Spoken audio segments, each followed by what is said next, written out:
And now, Suspense.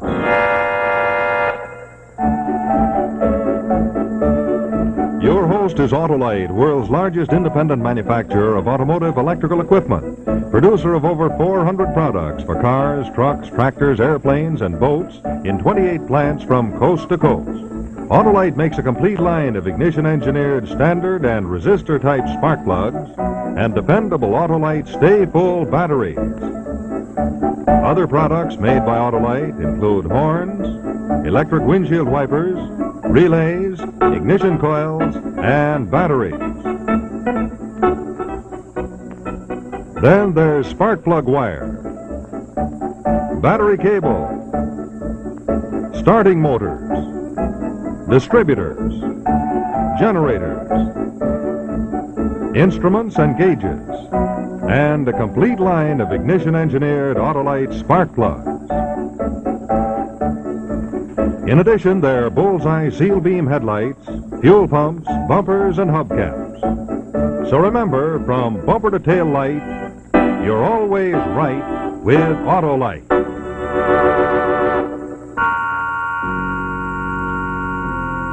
And now, Autolite and its 96,000 dealers everywhere present Suspense.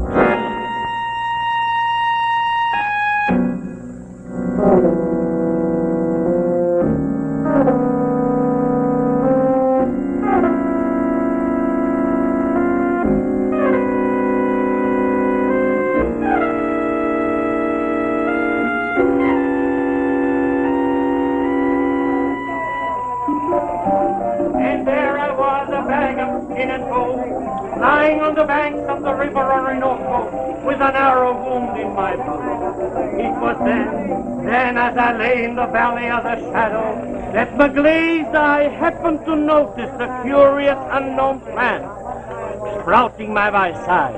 I stretched out my shrunken hands. I was starving with hunger. I broke off a sprig and chewed it down. Then, lo and behold, the miracle. Believe it or not, within 15 minutes, the fever had left me, and I was a new man. Yes, my friend, manna fell from the blessed sky. For there, within my grasp, I held a panacea to end all human ailments. I prudently gathered an armful of the precious herb and reached civilization. Ever since that happy day, it has been my mission to manufacture it in the form of pills and sell it in the marketplaces of England. Now here within this little bottle is the distilled elixir, which we may purchase for the price of only 1 shilling a box. Now who will be the first buyer? 1 shilling is the price.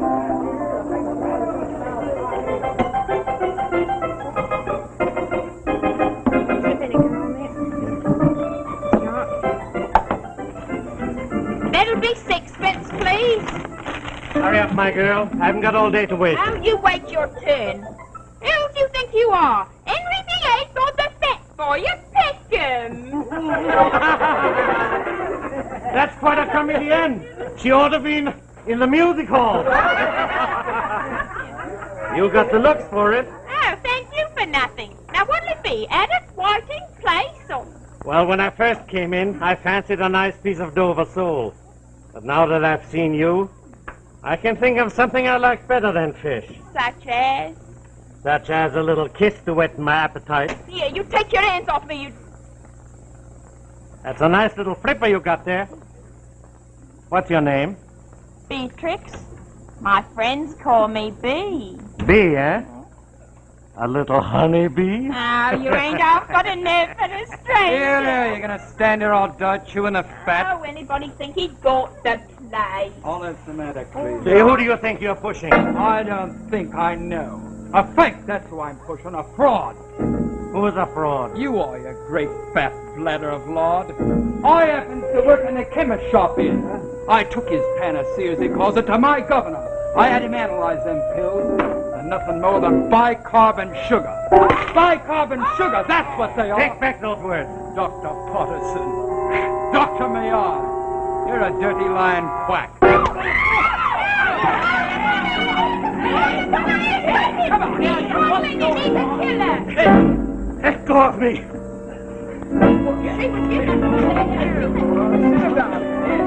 Easy now. Good riddance. He stole his last pill in Hollingford.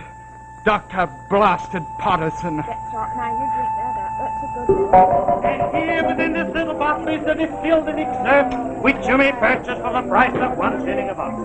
Now, who will be the first? Who will be the first customer?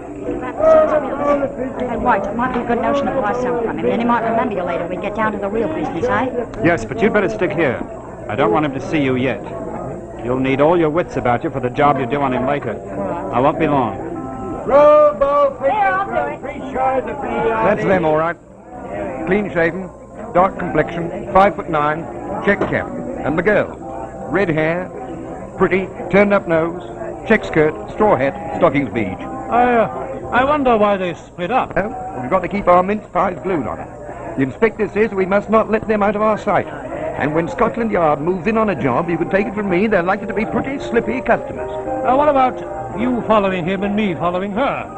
Skirts will be your ruin one day, my lad. And I'll tell you what, as your superior officer, you will follow him and I will follow her. The price is 1 shilling. As a special offer, I'll make it 9 pence. I'll make it 6 pence. But 6 pence only to the first buyer. I'll pay 6 pence. I'll pay 6 pence. I'd like a box of your pills. Your round physique is a very good advertisement. You, sir, do honor to your forefather. I'll tell you what I'm going to do. I will give you this box, and I will give you back your 6 pence. Take this, a concentrated health, as a gift from me to the most sensible person on the entire village green. Thank you, sir. That's most generous of you. I hope you have a very good day, Doctor. Best of luck. Who will be the next?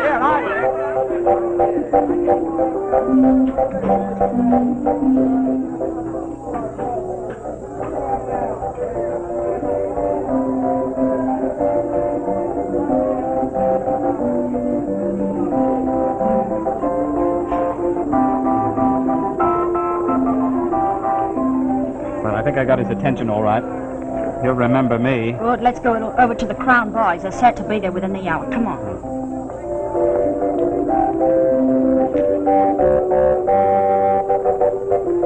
What went on? How if I know? He bought a box of those fake pills and then came over here to the girl. Blessed if I know what's going on. What did the bloke say to her?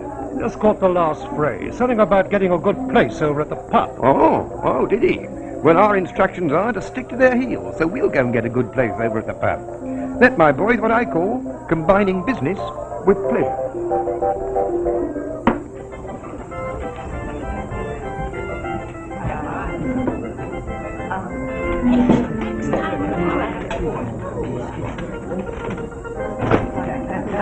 Hi, Mum. How about another gin? Oh, put some peach bitters in it. All right, gin and peach bitters, eh? Yes. All right. That little bit of fluff's developing quite a thirst.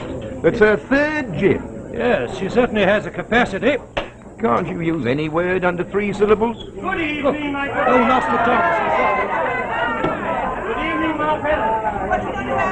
As per usual, double Martell and dry ginger. Yeah, Mum, I'll save you the trouble of my drink, all right?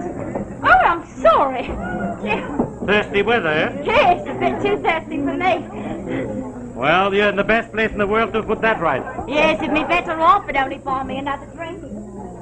Won't he? No, not him. He's afraid I'll get drunk. Now I ask you, do I look the type of woman to you who gets drunk? I should say not. Here, have a drink on me if your fella's too mean to give you one. Hush, be quiet. He might hear you, then he'd knock you down. Who, him? Yes. Don't tell me this is your consort. I seem to know the face. I was your first customer. Why, of course! The most sensible man in Gladwin. You sure showed a lot of sense to pick this high-stepping filly for your wife. I suppose I did. Better watch out. Somebody might steal her from you. You'll join us in a drink, won't you? Yes, don't mind if I do, thank you. I'll have a bitter. Ma, find a bitter. Another double for me. Your wife was just warning me about you. Oh, he's a regular target when he gets aroused, ain't you, Fred? Yes, I can see the holy terror. A real fighting man. That's my motto in life. Fight and win. If you want wealth, fight for it. If you want to talk to a pretty woman in a pub, There's no reason why you shouldn't. Or is there? Here's hoping. Oh, you have got to swallow. I don't like the way the wind is blowing. For once in your life, you said something right. It's going to be a stormy night.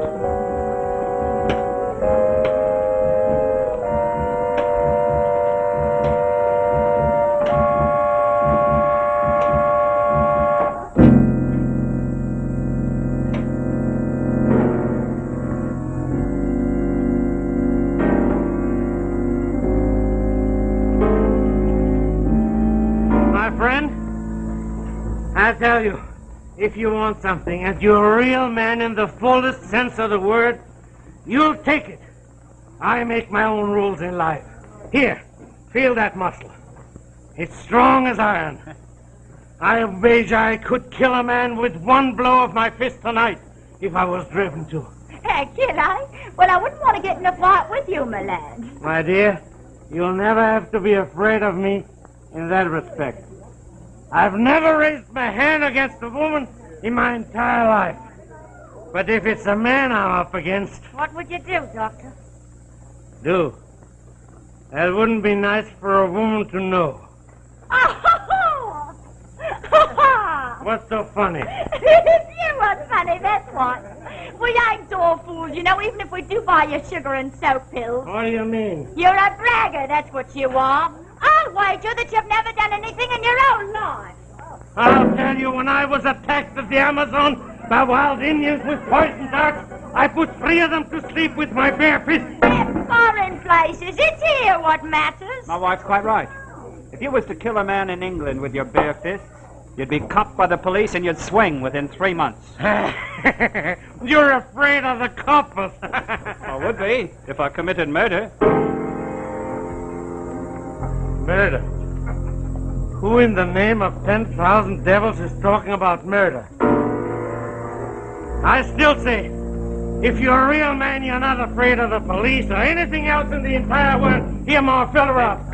Then it's your creed, Doctor, that if a man has courage, he can commit murder and not be found out, eh? Ah, certainly.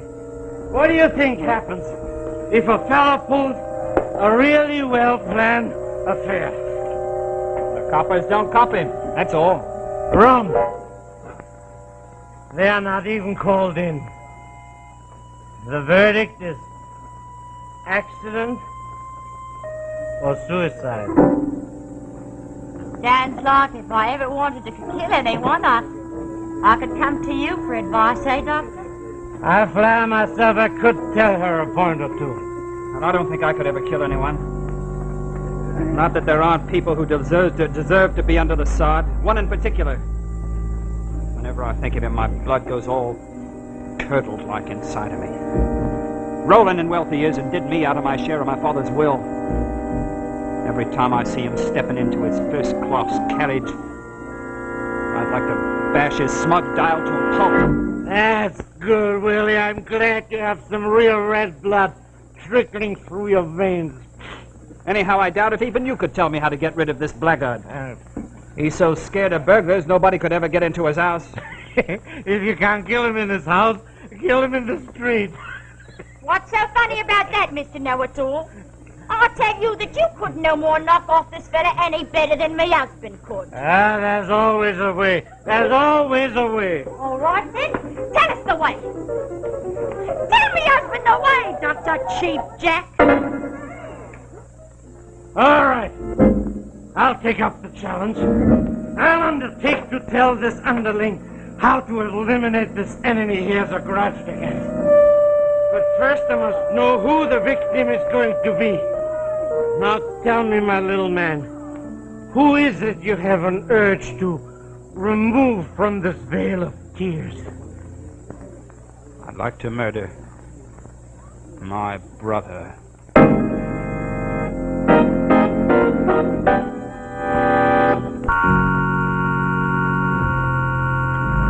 Now, Act 2 of The Mallet, starring Walter Slaza. So you want to murder your brother, huh? Give him his quietus as the bard puts it. I'd like to see him lying dead at my feet. You heard what he said, Mr. Know-It-All. Now prove your boasting. You got a test case, me husband's brother. Why the devil do I know what the best plan is if I don't know the man or anything about his ways? I'll tell you anything you want to know. All right. Now, first I want to make it clear to the bucolic assemblage that Weary Willie here intends to commit a crime and follow my plan. I'm in no way responsible. Now, is that clear? Now, tell me, Weary Willie, where does that black-hearted brother of yours live? Millport. That's 6 stations from Gladwin here. If I remember, you mentioned something about his traveling first class in a train. Why, he lives in a house like a mansion and has a couple of Rolls Royces. Made his fortune doing other people down here. Wait a minute, if he has a couple of Rolls Royces, why would he bother to travel in a train? Because he's a flaming miser, that's why. Because the railway fare is cheaper than petrol. Phooey. But it's easy. It's easy. The man's got to be killed on a train. How? Tell me, is this creature a man of habit? He runs his life like clockwork. Catches at 9 o'clock in the morning, sits in his office all day, and takes a 6:30 back home. It's easy. You've got to board his train, go in the next compartment, make sure both compartments are empty. Most likely they will be if he travels first class. Then what do? I suppose you strolls in as bold as brass and you strangles him with your bare hands. The way you do the natives and the Amazons, eh? Wrong again, Mrs. Clever. You gotta use a weapon. Oh, a weapon, eh? He means what the police calls a blunt instrument, Ducky. I get you. It's a golf club or a croquet mallet, eh? No, it's too big. People would notice it. A carpenter's mallet might be more to the point. I'm a carpenter myself by trade. There's a little mallet, about so big we sometimes work with. That'd be a handy thing to beat out somebody's brains with. That's it. A small-sized mallet is just the thing. All right, Doc. So you've got your weapon. You're in the train, by yourself. The man I want to kill, my brother, is in the next compartment. So what? What do you do next? I'll tell you.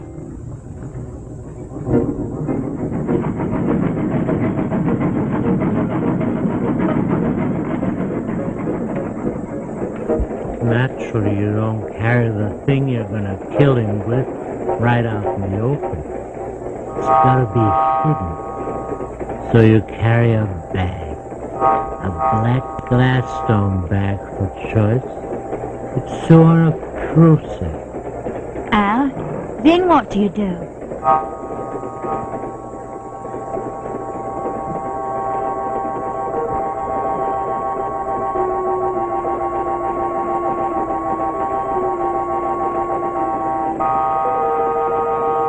You gotta know your journey, every yard of it.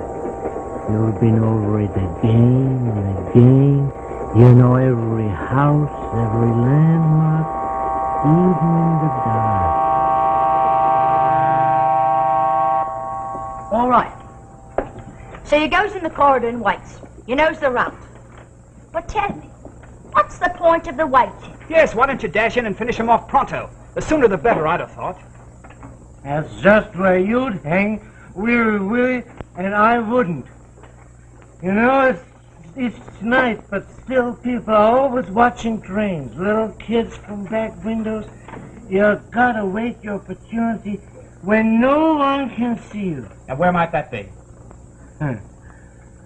There's a good-sized hill between Tweedler's Station and Oxney Flitch. That's right, Doctor. Now, how does a train go through a hill, huh? It doesn't climb over it. The tunnel, of course, the tunnel. That's a brilliant stroke, Doctor. Did he get it? They're certainly getting a plan out of him. Let's get a bit closer. We mustn't miss a word of this. There's one thing. Suppose, when you rush into the compartment with the mallet, he puts up a fight and pulls a communication cord. Ah, you fool! Who's talking of rushing in with the mallet and killing strangers? We are talking of taking revenge on somebody who's wronged you. Somebody you know, and somebody who knows you.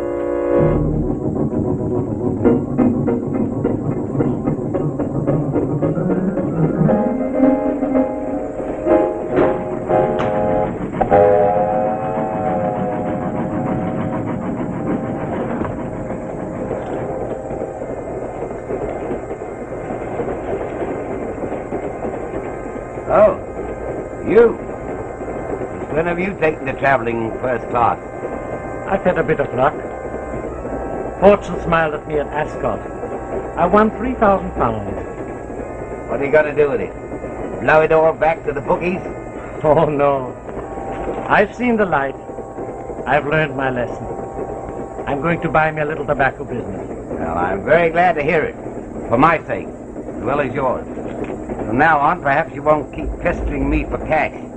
And drop this ridiculous notion that I've cheated you. I will never disturb your peace again. From this day forth, I promise. You can sleep sound.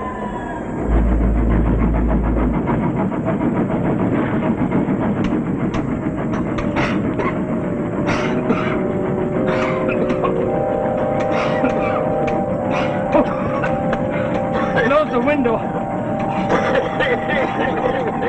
I always forget this blasted tunnel.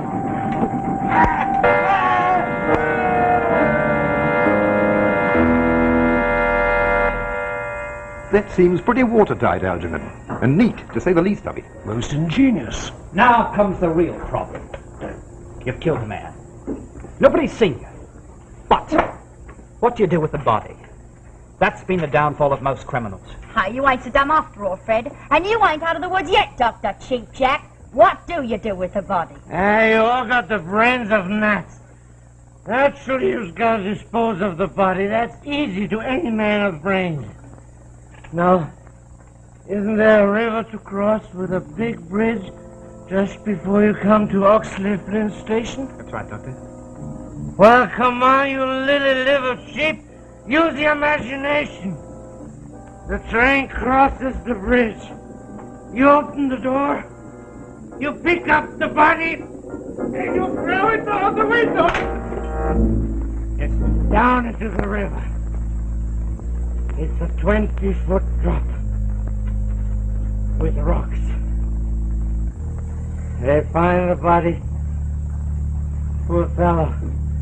He had an accident. Smashed his head against the rocks. Now is that a good plan? Now is that a good plan? Foolproof! Foolproof, you win the argument. And now perhaps you'll have a last drink for the road with me and Nellie. We must be on our... No, everybody has a drink on me. The drink's on me, Ma Farrah. You know, Doctor, I've been thinking. Your plan ain't so foolproof after all. There's a flaw in your ointment, so to speak. What flaw? The mallet, Doctor. What about the melon? You can't throw it into the river afterwards. It might be washed ashore somewhere. My old gal's got you there. The mallet. The mallet. The mallet, Doctor. Tell us, what would you do with it, the mallet? The mallet. The melon. Isn't there a slag heap just by the gas works? An incinerator where they burn the rubbish? It's right, love, there is, right beside the railway line. There's your answer. You take the mallet, you throw it on the slag heap, and in 2 minutes it's burned to a cinder. So that's how you did it, Partisan. You haven't been telling me how to kill my imaginary brother. You've been reliving a crime you committed yourself. What are you talking about? I have suspected it ever since we found that half-burned mallet on the slag heap. Parker Partisan, alias Richard Morley, I arrest you for the murder of Alderman David Raines on the night of December 12, 1910.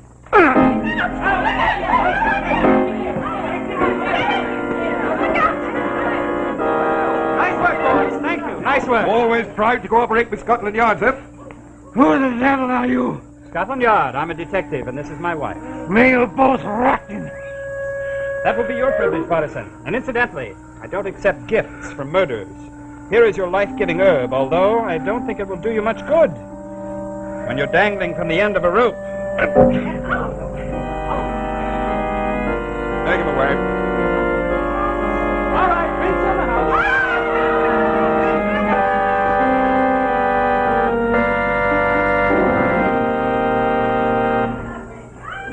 Friends, this is Rex Marshall speaking for Autolite. And before we leave, I'd like to show you the picture of a man who is really in a jam. Oh, yes, he is in a jam. J-A-A-M. It's a traffic jam, and it's all his own because he created it personally. Well, he's really embarrassed, but he proves the moral to our story, and that is, why don't you treat your car or truck to a real #1 motor tune-up at your neighborhood service station, car dealer, garage, or repair shop. Ask your serviceman to test the electrical system of your car. Have him go over it thoroughly.